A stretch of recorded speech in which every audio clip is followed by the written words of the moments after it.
중요한 사건을 보여주고 있습니다. 스데반 집사님이 순교한 이후에 예루살렘 교회에는 큰 박해가 일어났고, 이로 인해서 예수 믿는 성도들이 각지로 흩어질 수밖에 없게 됐습니다. 하지만 이런 어려움 속에서도 하나님은 하나님의 계획을 하나씩 이루어 가십니다. 여러분, 지난 한 주간 어떠셨습니까?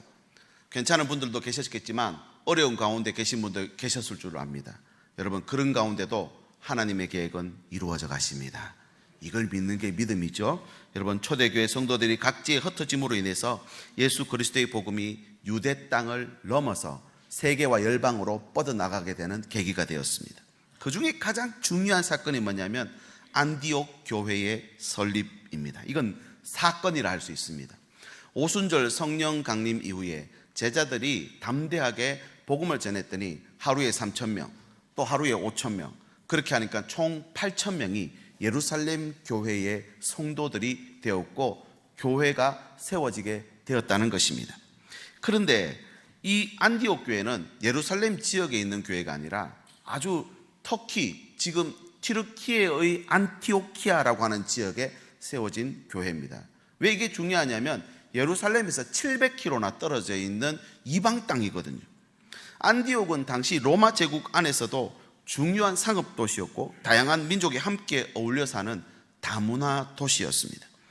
그런데 그런 먼 곳에 이방 땅에도 하나님의 손이 함께 하셔서 수많은 사람들이 믿고 하나님께로 돌아오는, 주님을 믿는 그런 역사가 일어나게 된 것입니다. 이런 곳에 세워진 안디옥 교회는 이후 교회 역사에서 굉장히 중요한 역할을 감당하게 됩니다. 박해와 흩어짐의 결과로 최초의 이방인 교회가 세워진 것입니다. 이게 참 전화위복이라 할 수 있죠. 우리 삶의 어려움과 힘든 일들이 찾아옵니다. 그걸로 인해서 주저앉아 버리고 포기하면 안 됩니다. 하나님이 그 일을 통해서 또 다른 기회를 만들어 가시는 줄 믿으시기 바랍니다. 이 사람들의 소문을 들은 예루살렘 교회는 바나바를 안디옥으로 파송합니다. 11장 24절 같이 읽을까요? 시작.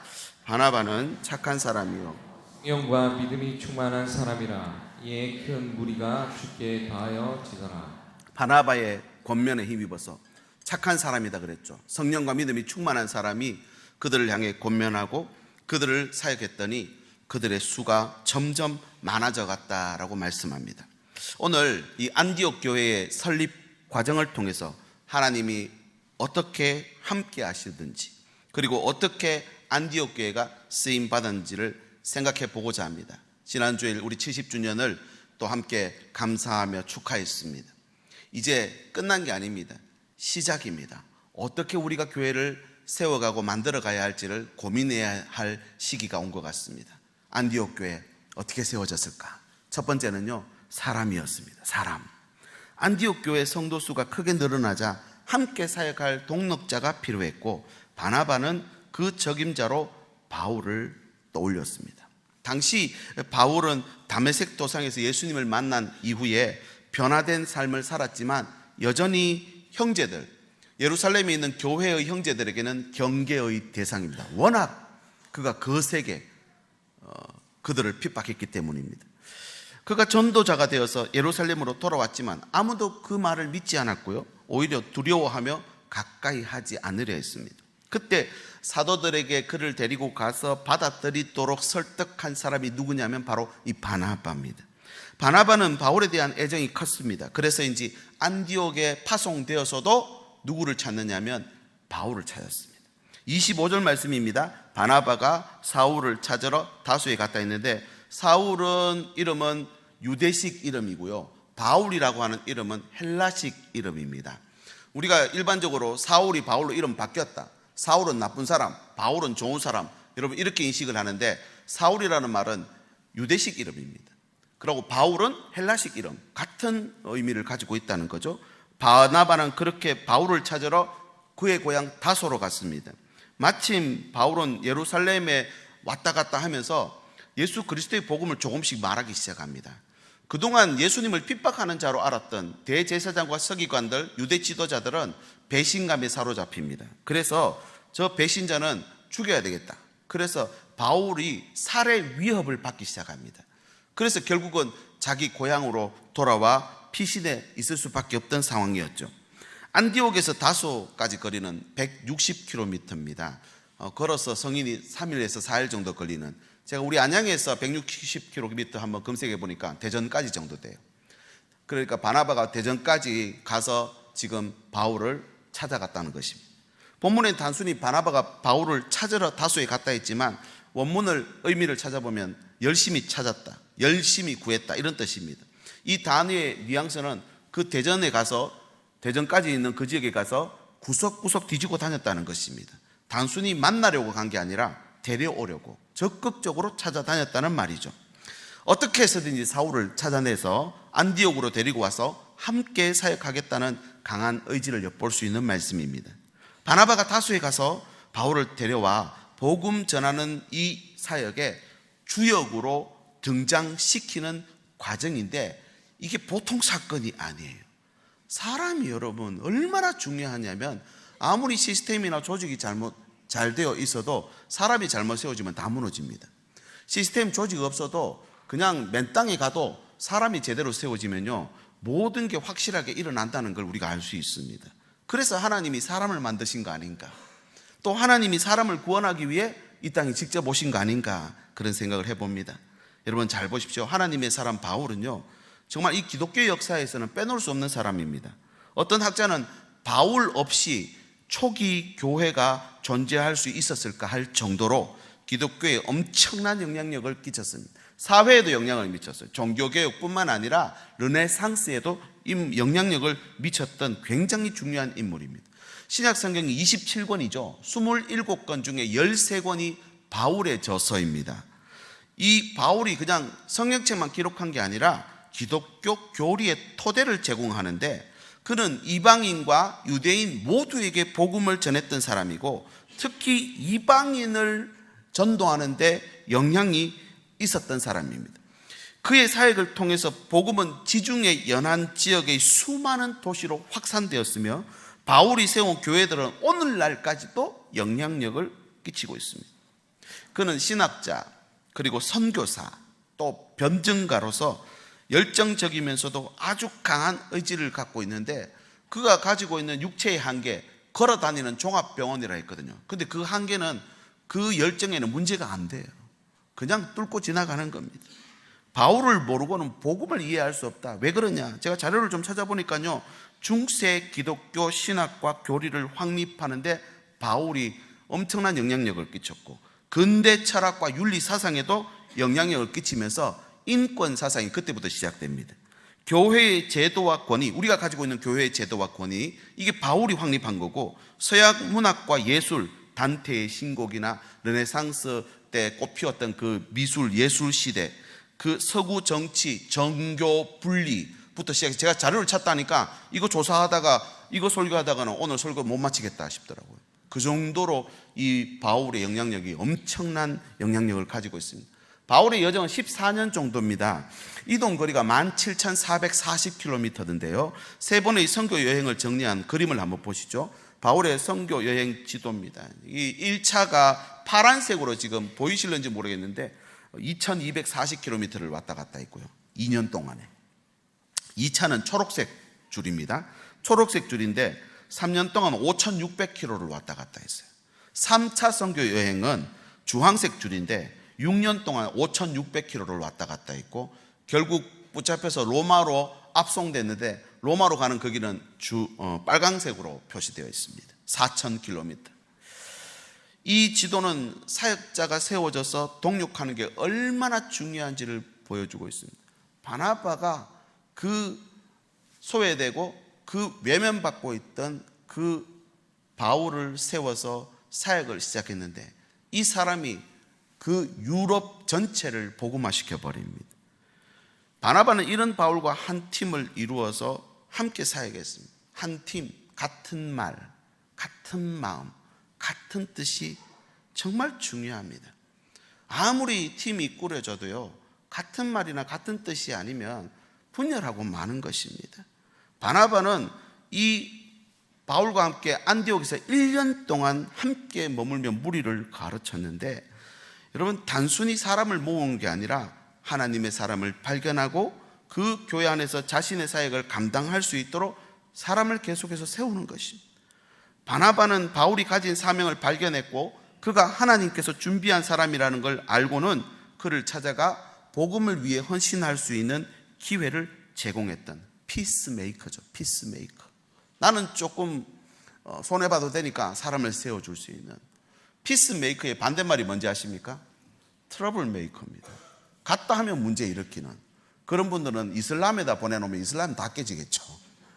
여러분, 그러나 피스메이커, 그분이 들어가면 평화의 도구가 돼서 모든 걸 수용하고 모든 걸 품어주고 함께 일하고 싶게 만드는 그런 사역을 말하고 있습니다. 좋은 교회, 여러분 어떻게 생각하십니까? 우리 교회가 좋은 교회가 될 수 있기를 소망합니다.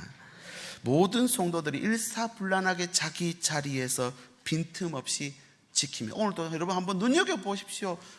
주차장부터 식당까지, 그리고 각 교육북서에 여러분 선생님들 계시죠? 아이들 가슴에 품고 한 주도 빠짐없이 하나님 앞에 나와. 사람들은 금요일만 되면 산으로 들로 바다로 놀러 가는데 우리는 뭘 잘못했다고 이 쉬는 날 여기 와서 사람들 마음을 달래고 상처받은 거 치유하고 그런 사역을 하게 하느냐 말입니다. 하나님이 세우는 겁니다. 좋은 목사도 있지만 반드시 그 목사 뒤에는요, 그 목사를 스포트하고 받쳐주는 장로님들이 계십니다. 여러분 그거 아십니까? 여러분 서울에 우리나라에 정말 좋은 교회들이 많이 있습니다. 그 교회들 목사 혼자서 잘해서 그런 거 절대 아닙니다. 거기 옆에 돕고 섬기고 모자르고 부족한 거 채우고 메꿔주는 장로님들 계세요. 그분들이 세워주시는 겁니다. 직분자는 또 어떠십니까? 직분자가 교회를 만들어가는 겁니다. 아무리 교회가 행사를 하고 교회가 이렇게 저렇게 비전을 꿈과 제시하지만 직분자가 그 자리에 지켜주지 않으면요, 여러분 그건 전부 다 헛물을 켜는 것밖에 안 되는 것이죠. 사역은 혼자 하는 게 아닙니다. 함께 이루는 것입니다. 바나바처럼 주변에 있는 동역자를 적극적으로 발굴하고 하나님의 사역에 동참하도록 기회를 제공해내는 그런 피스메이커들이 다 되시길 바랍니다. 이제 내년 사역을 준비하는 그런 시점에 와 있습니다. 70주년을 지나갔다고 끝난 거 아닙니다. 이제 시작입니다. 진짜 시작입니다. 각 부서에 사람 세우는 일 정말 중요하죠. 여러분 지금부터 기도하시기 바랍니다. 단순히 사람을 채용하거나 역할 분담하자는 게 아닙니다. 하나님께서 예비하신 사람이 우리 주변에 분명히 있습니다. 그분들의 자신들의 은사를 발휘할 수 있도록 서로 북돋아주고 도와줘야 됩니다. 교회 안에서 잠재력을 가진 분들을 발굴하고 사역의 기회를 만드는 데 애를 써야 하는데, 내가 하고 있던 사역 자꾸만 열심히 해가지고 내 사역에 침범해 오니까 지금 못 들어오게 하려고 밀어내려고 이 말 저 말 퍼뜨리고, 여러분 이렇게 되면 서로가 같이 망하는 겁니다. 여러분 이제 사역에 대한 배분을 하고 또 자리를 또 포지션을 정하게 될 것입니다. 내 이름이 빠졌다고 실망하지 마십시오. 또 다른 사역을 개척해 가는 것입니다. 혹시 또 내한테 허락도 없이 거기다 이름 넣어놨나? 하나님께서 지명하여 불렀다 생각하시기 바랍니다. 그렇게 하나님 주신 사역 감당하면요, 건강도 주시고요, 또 인적 복도 주시고요, 하늘의 영적 복도 허락해 주시는 줄 믿으시기 바랍니다. 고린도전서 1장 10절, 모두가 같은 말을 하고 같은 마음과 같은 뜻으로 온전히 합하라. 성령이 주시는 말씀을 교회 앞에 선포합니다. 같은 마음으로 합할 수 있기를 소망합니다. 내년도에 주절 말씀을 제가 이 말씀으로 정했습니다. 같은 말, 같은 마음, 같은 뜻. 한번 따라 하실까요? 같은 말, 같은 마음, 같은 뜻. 여러분 그렇게 되면 같은 열매 맺는 것입니다. 교회 안에 성도들이 한 마음으로 서로를 존중하고 사명을 함께 감당할 때 교회를 세워가는 것입니다. 이렇게 할 때 중요한 게 있습니다. 협력입니다. 서로의 의견이 다를 수 있어요. 주님은 잘 생각해 보십시오. 자존심 세우라 하지 않았습니다. 사람 세우라 했지. 우리 서로 사랑하고 존중하며 부디 자존심 세우지 마시고 사람 세우는 우리 교회가 될 수 있기를 소망합니다. 그렇게 안디옥 교회가 사람으로 세워졌습니다. 두 번째는요, 호칭입니다. 호칭. 26절입니다. 제자들이 안디옥에서 비로소 그리스도인이라 일컬음을 받게 되었더라. 안디옥의 성도들에게 처음으로 그리스도인이라는 호칭이 사용되는데, 제가 지금 여러 번 이 그리스도인이라는 호칭에 대한 언급을 하고 있는데 여러분 잘 들어보십시오. 그리스도인은 그리스도에게 속한 자, 그리스도를 따르는 자라는 뜻을 포함합니다.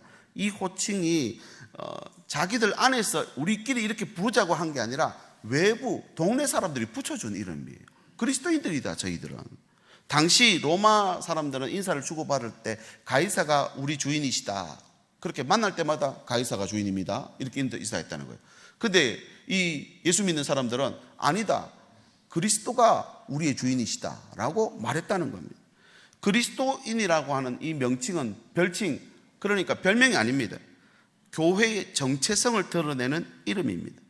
이 새로운 호칭은요, 교회사 안에서 굉장한 의미를 가집니다. 당시 시대적 상황으로 볼 때 복음이 땅끝까지 전파되려면요, 넘어야 할 산이 너무 많았습니다. 먼저 유대인들에게 복음이 전해졌고 교회가 거기 세워졌는데, 여러분 거기서는 절대 복음이 밖으로 나올 수가 없는 정말 앞뒤가 꽉 막힌 사람들, 선민의식에 사로잡혀서 독선과 아집으로 지극히 배타적인 사람들, 왜 이방인들과는 겸상도 안 했어요. 밥도 같이 안 먹었어요. 유대인들은 자기만 하나님 백성이고 다른 사람들은 다 하나님의 심판의 대상이다 생각했습니다. 이런 장벽은 유대인이었던 사도들도 예외가 아닙니다. 사도들도 유대인이거든요. 예수님도 유대인입니다, 여러분. 그래서 사도행전 10장 오늘 읽은 말씀의 앞장에 가보면 이번 한 주간 읽으셨을 텐데요, 고넬료와 베드로에게 하나님이 환상을 보여줍니다. 부정한 것들 보여주면 먹으라 하는 거예요. 여러분 이 장면을 통해서 사도들은 깜짝 놀랐습니다. 복음이 장벽을 넘어 이방인들에게 증거되는 그 장면을 보고 너무나 놀랐습니다. 왜냐하면 70년 포로기 이후에 돌아왔던 선지자들이 하나님의 말씀을 받으면서 성경 전체를 집대성하며 그 백성들에게 선민이 아니라 만민으로 가야 한다, 온 땅에 하나님의 백성이 나아가서 말씀을 선포하여 주의 백성으로 돌아오게 하는 것이 우리 민족의 사명이다, 제사장 나라다, 우리는 하나님의 다리 놓는 백성들이다 라고 선포했던 게 실현되는 순간이 왔거든요. 그동안 아무 일도 일어나지 않았어요. 말씀만 있었지, 이론만 있었지 실현되는 게 없었다는 말입니다. 한 사람 한 민족을 넘어 모든 사람 모든 민족으로 출발하는, 선민에서 만민으로 벽을 넘어서 손에 손을 잡고 여러분 장벽이 무너지는 그 사건의 증거가 그리스도인이라는 말입니다. 복음은 결코 한 민족에게, 우리 가정에게, 나만을 위해 주신 게 아닙니다. 아멘이십니까? 이 복음은 지역적 범주를 뛰어넘고 민족적 한계를 넘어서 특별한 하나님의 사건을 통해 계속해서 세계 복음화가 오늘 또 이루어지고 있다는 사실. 안디옥은 이방인과 유대인이 섞여 살았던 그 도시였는데 이 당시 초기 선교의 가장 중요한 거점이 됩니다. 안디옥 교회는 교회사에서 없어서는 안 될 교회입니다. 그리스도인이라는 호칭은 단순히 종교단체에 대한 호칭이 아니라 예수 그리스도의 그 사역을 계속 이어가는 자들이라는 의미를 담고 있는데요, 그리스도께서 이 땅에서 행한 사랑, 섬김, 복음 전파 사역을 이제는 이 그리스도인들이 하고 있다, 이걸 동네 사람들이 보고 너희도 그리스도인이다 라는 뜻을 붙여준 겁니다. 그래서 안디옥에서 그리스도인들은 이방인에게까지 복음을 전하고 그들에게 예수 그리스도의 가르침을 실천하고 보여줌으로 그들이 들었던 이 그리스도인이 말이라는 하는 걸 들을 때마다 재확인하는 거예요. 아, 우리는 예수 그리스도의 사람으로 인정받구나 하는 그 말을 들을 때마다 사명을 재확인한다는 것입니다. 이제 유대인이든 비유대인이든 가리지 않고 예수 그리스도를 주로 고백하는 새로운 신인류가 탄생한 것입니다. 그리스도를 주로 고백하는 사람은 인종을 뛰어넘고 문화를 뛰어넘고 언어를 뛰어넘습니다. 자존심도 뛰어넘습니다. 저 사람 나하고 맞지 않아, 그것도 다 뛰어넘습니다. MBTI도 뛰어넘는 줄 믿습니다. 그리스도인이라는 복음이 유대와 사마리아를 넘어 확산될 준비가 됐다. 이게 무슨 말이냐? 사도행전 1장 8절 같이 읽을까요? 시작. 오직 성령이 너희에게 임하시면 너희가 권능을 받고 예루살렘과 온 유대와 사마리아와 땅끝까지 이르러 내 증인이 되리라. 아멘. 예수님 부활 성천하신 후에 마가 다락방에 여러분 성령이 강림했습니다. 그리고 바울이 회심하는 사건이 일어나죠. 그리고 나서 어떻게 됩니까? 이방인에게 복음이 전파되는 걸 보고 이 유대인 사도들은 이상하게 여겼습니다. 희한하네, 어떻게 이런 일이 벌어지나. 그들은 굉장히 의문에 휩싸였습니다. 그러다가 이방인 지역에 교회가 세워지게 되고 그 교회를 향해 동네 사람들이 그리스도인이라 부르는 말을 들으며 주님의 지상 명령이 온 세상을 향해 실현될 준비가 마쳤다는 걸 깨닫게 됩니다. 현재 그리스도인이 지금 안디옥에서 출발했죠. 출발해서 지금 2000년 정도 지났습니다. 지금 전 세계에 그리스도인 몇 명쯤 될 것 같습니까? 전 세계 인구 80억이라 하거든요. 40억 명이 그리스도인들입니다. 40억. 개신교인들 26억 명, 그리고 천주교인들 13억 9천만 명 이렇게 돼 있더라고요. 그러니까 전 세계 우리 지구에 사는 두 사람 중에 하나는 그리스도인이란 말입니다. 이렇게 하나님이 역사하십니다. 이 땅에서 전쟁하고 분열하고 깨지고 배척하고 무시하고 그렇게 사람은 살았지만 하나님은 2000년 시간을 지나오면서 40억 명의 그리스도인을 이 땅에 두십니다. 오늘날도 우리는 그리스도인으로 이 땅을 살아가고 있습니다. 이 이름은 단순히 교회 다니는 사람을 의미하지 않습니다. 그 출발이 안디옥 교회였다는 것입니다. 나에게 이 호칭은 어떤 의미입니까? 그것은 내가 그리스도께 속한 자며 그리스도인이라고 하는 정체성을 보여주는 겁니다. 이 호칭을 가지면 어떻게 살아야 됩니까? 어떻게 삶 속에 살아내야 됩니까?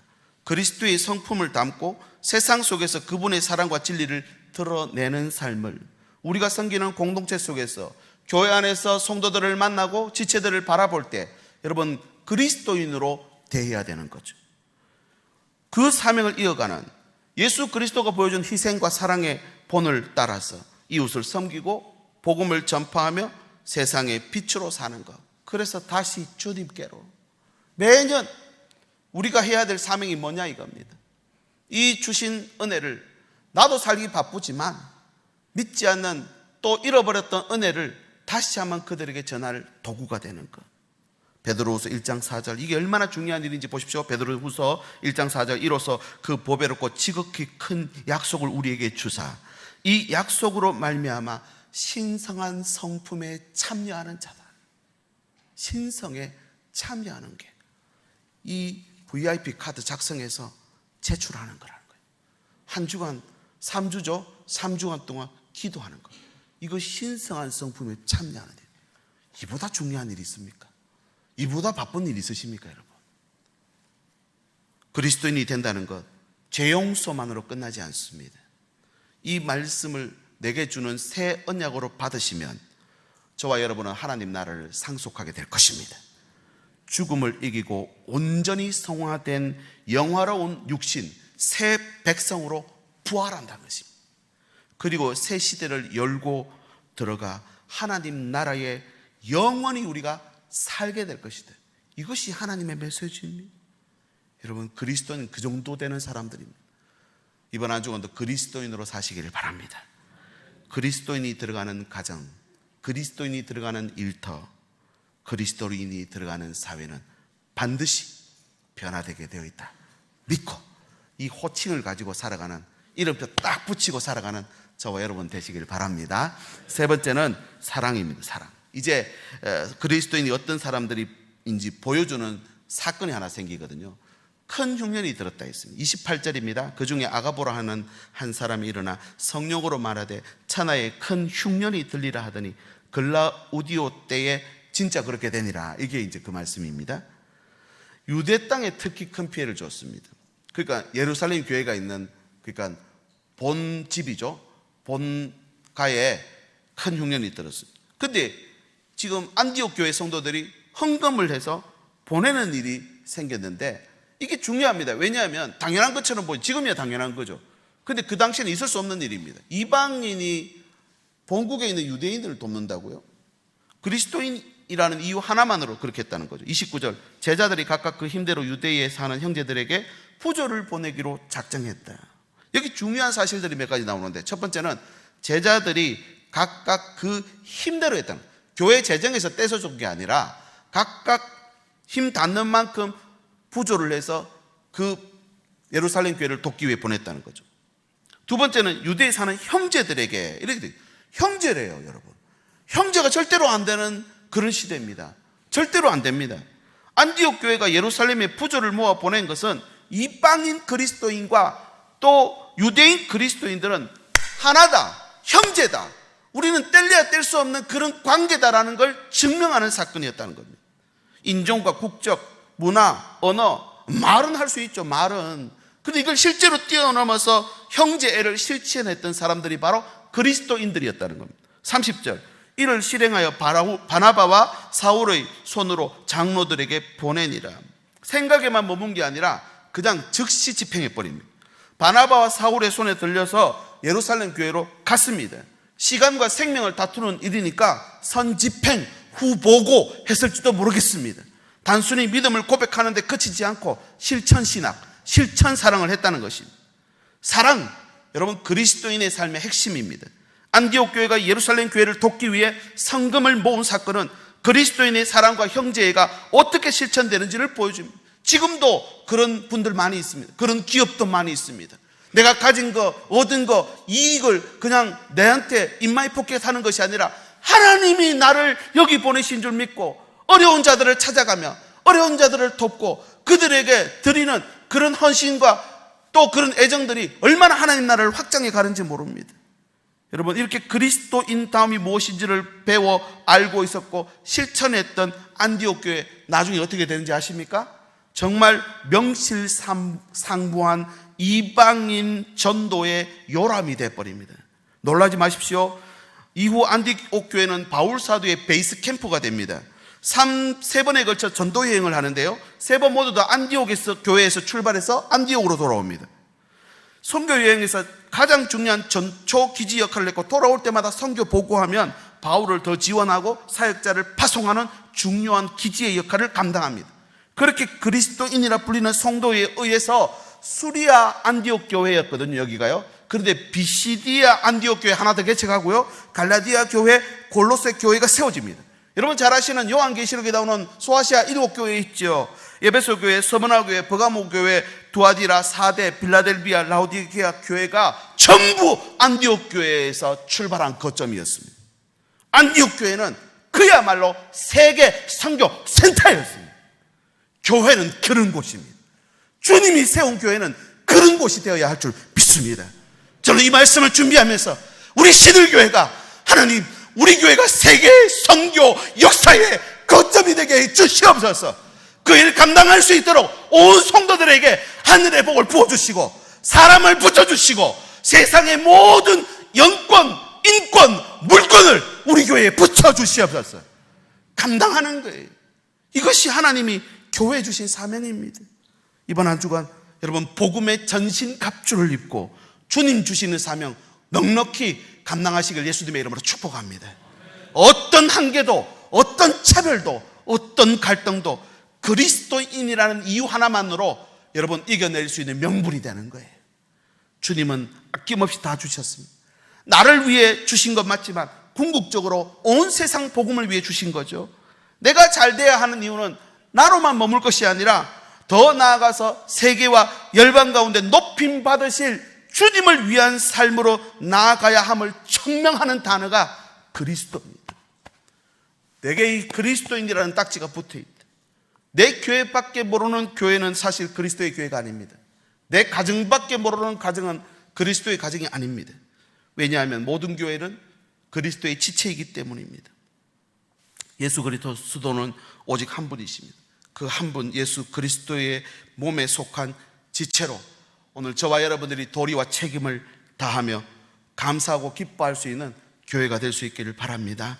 안디옥 교회 성도들이 보여준 그리스도인 다움을 지니고 실천하는 우리 교회가 되기를, 우리 교회로 세워지기를 진심으로 소망하고 저도 최선을 다해 섬기겠습니다. 여러분 함께 하나님 같은 말, 같은 마음, 같은 뜻으로 같은 열매 맺으시기를 예수님의 이름으로 축복합니다. 말씀을 맺습니다. 안디옥 교회 어떻게 세워졌다고요? 예수 그리스도가 처음 교회를 세웠지만 이 교회는 사람으로 세우셨어요. 사람. 우리 다 사람이에요. 정말 중요하고 소중한 천하보다 귀한 생명들이십니다. 아멘이십니까? 귀히 여겨주십시오. 서로 보며 세워주시길 바랍니다. 두 번째는 뭐라 했습니까? 호칭입니다. 그리스도인이라는, 내가 좀 부족하고 모자르지만 그리스도인이라는 호칭이 붙어 있으면 달라지는 것이죠. 예비군 훈련 가면요, 예비군 복만 입으면은 이상해진대요. 여러분, 남자 성도들 아시겠지만 군복하고 예비군복은 달라요. 이게 정복을 입고 정장을 하면요, 마음 자세가 달라집니다. 복음의 전신갑주를 입던 겁니다. 마지막 세 번째는 뭐라 했습니까? 사랑입니다. 주님의 사랑을 가지고 들어가는 것. 주님의 사랑 내 안에 있으면 그 사랑을 베푸는 것.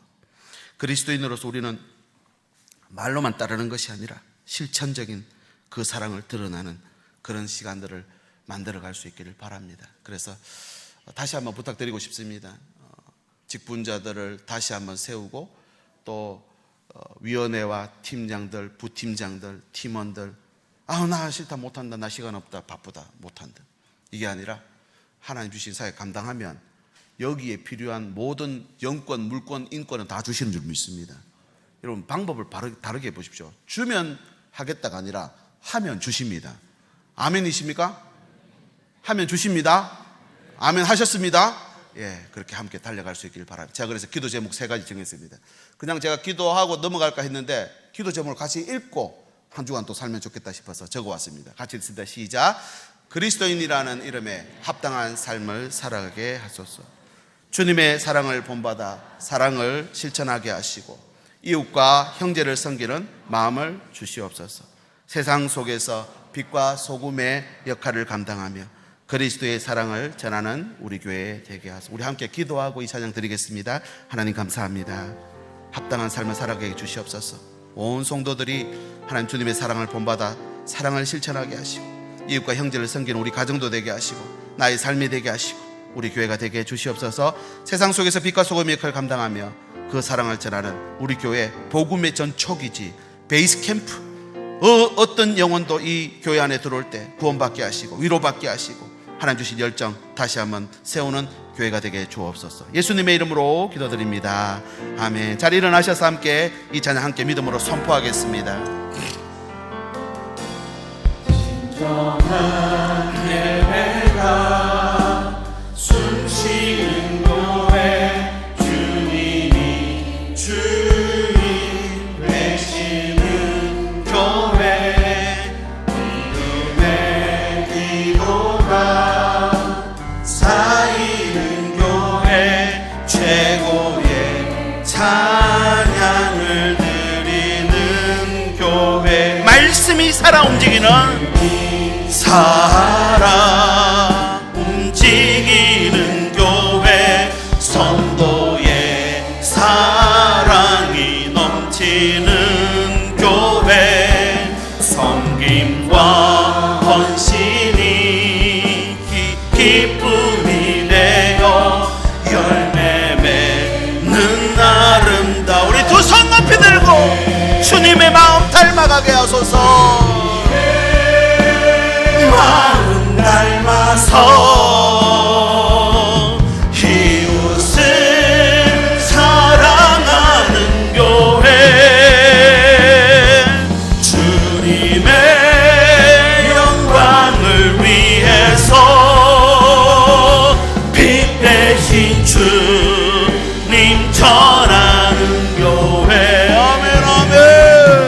사랑의 불꽃이 활짝 피어나 날마다 사랑에 빠지는 교회, 주께서 사랑하는 우리 교회가 이런 교회 되게, 주께서 사랑하는 신일교회가, 주께서 사랑 신일교회가 교회가 이런 교회 되게 하소서. 그렇게 하실 주님께 우리 한 박수로 영광 돌리겠습니다. 할렐루야. 기도합니다. 하나님, 간절히 소원하고 바랍니다. 하나님, 우리의 삶으로 끝나는 것이 아니라 이 놀라운 복음이 다음 세대로 땅끝까지 흘러가 사람 구원하고 세상을 구원하는 복음 되게 해 주시옵소서. 죄사함으로 끝마치는 것이 아니라 새 백성이 되어서 새 언약을 가지고 새 시대를 여는 우리 모든 주의 백성들 될 수 있도록 함께하여 주시옵소서. 이 시간 몸과 마음과 정성을 드리며 예물 올려드립니다. 이 예물이 사용되는 곳마다 옥합향기 가득하며 주의 영광 나타내게 해 주시옵소서. 주의 헌금, 목적 헌금, 감사 헌금, 11조 헌금, 또 비전 헌금, 또 하나님 앞에 드리는 모든 성교의 헌금들 하나님 받으시고 흠령하시며 주님 나라 영광을 위해 사용되게 해 주시옵소서. 우리 주 예수 그리스도의 은혜와 하나님의 사랑과 성령의 교통하심이 교회가 교회되어서 안디옥 교회처럼 우리 교회가 전초기지가 되어 그 어떤 영혼도 구원하고 그 어떤 사람도 하나님의 백성으로 받아들이고 품을 수 있는 그런 교회 되기를 소망하며 머리 숙인 주의 백성들 위해, 저들의 가정과 일터와 자녀들 위해 항상 함께 계시기를 간절히 축원하옵나이다. 아멘. 감사합니다.